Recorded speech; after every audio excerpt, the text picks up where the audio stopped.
समाजसुधारक शारदोबसक शिक्षण संस्थेचा आजीवन सदस्य असून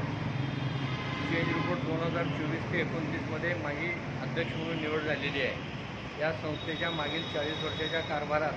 संस्थेच्या पदाधिकाऱ्यांनी वेगवेगळ्या जमिनी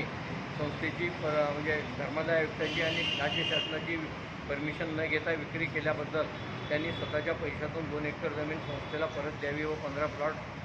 परत संस्थेला द्यावे असं एका प्रकरणात हे झालं असून त्यांच्यावर निलंगा कोर्टात फौजदारी गुन्हे 420, 406, 409, 467, 468 याप्रमाणे त्यांच्यावर गंभीर गुन्हे दाखल झाले असून त्याची चौकशी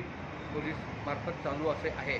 सदरील संस्थेचा 2019 ते 2024चा जो चेंज रिपोर्ट होता तो सर्व पुराव्यानिशी माननीय धर्मादाय उपायुक्त यांनी 2019 ते 24चा चेंज रिपोर्ट रिजेक्ट केला आहे व नवीन चेंज रिपोर्ट 2 वेगवेगळ्या यांनी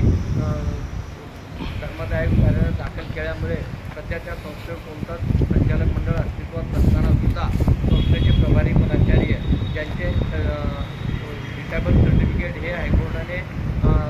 परत सर्टिफाईड करण्यासाठी आदेश दिले असताना सुद्धा त्या संचालकाने त्याच्यावर कारवाई केली नाही व त्या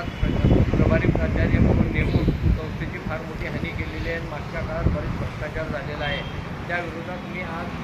कुलगुरू यांना भेटायला हॉटेलवर आलो असता त्यांनी असा प्रस्ताव तुम्ही संचालक असाल तर तुम्ही मला पाठवा नसता मी प्रशासक म्हणून नेमकं म्हणून सांगितले की फार गंभीर बाब असून माननीय कुलगुरू साहेबांनी या प्रकरणात लक्ष घालून संस्थेवर सध्या कोणता संचालक अस्तित्वात नसताना संस्थेच्या विविध माध्यमातून जे काही विनाअनुदानित तत्वावर ॲडमिशन चालू आहे त्याच्यात लाखो करोडो रुपयाचा भ्रष्टाचार चालू असून त्यावर प्रशासक नेमणं गरजेचं असून मी हे सदरील निवेदन कुलगुरू यांना दिलं असता त्यांनी उडवाउडवीची भाषा केली। त्यामुळे संस्थेचं फार मोठं नुकसान होत असून मी पुढील कारवाईसाठी सज्ज असून मी या जे कोणी या चुकीचं कामं करते